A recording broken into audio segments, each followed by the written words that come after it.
যুগ্ম সাধারণ সম্পাদক জনাব আব্দুল সাত্তার খান এবং আমরা বিএনপির ৪ নম্বর ওয়ার্ডের বিভিন্ন গ্রামের সম্মানিত নেতৃবৃন্দ এবং যারা এই ওয়ার্ডের সদস্য হবেন, সম্মানিত সদস্য যারা হবেন, যারা এখানে আসছেন, সকলকেই আমার সশ্রদ্ধ সালাম। এখানে রাত্রি অনেক হয়ে গেছে, বক্তব্য আমি দীর্ঘায়িত করবো না। তবে আমাদের জেলা কমিটির নির্দেশ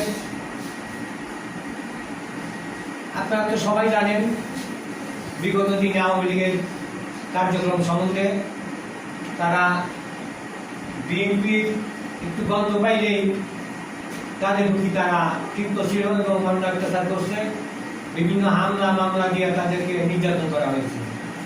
আমরাও সেটা ভুক্তভোগী, আপনারাও ভুক্তভোগী।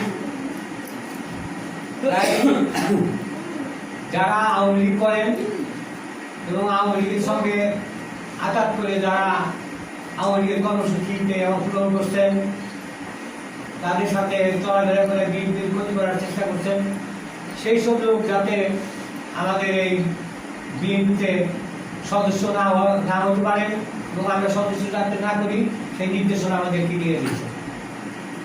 সেই নির্দেশ অনুযায়ী আমরা আজকের এই নবায়ন কর্মসূচি, আপনারা যারা আছেন আপনারা সবাই কিন্তু সবাইকে চিনেন।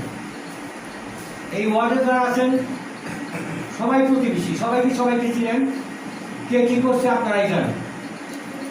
আমরা মনে করি আপনারা এখানে যারা আসছেন সত্যিকারী বিএনপি ভালোবাসেন এবং বিএনপির সদস্য হওয়ার জন্য আপনারা এখানে আসছেন। এজন্য আপনাদেরকে আমি আমার দলের পক্ষ থেকে আপনি সবাইকে ধন্যবাদ জানাই। আরো আশা করবো জাতীয় সংসদ নির্বাচন আমাদের এই নির্বাচনে বিশেষ করে যাকে দল থেকে নমিনেশন দেয় তার কাজ আমরা সবাই করব এবং আমাদের গ্রামগঞ্জে যারা আছেন তাদের সবাইকে আমরা গাড়ি শীষে ভোট দেওয়ার জন্য অনুরোধ করবো এবং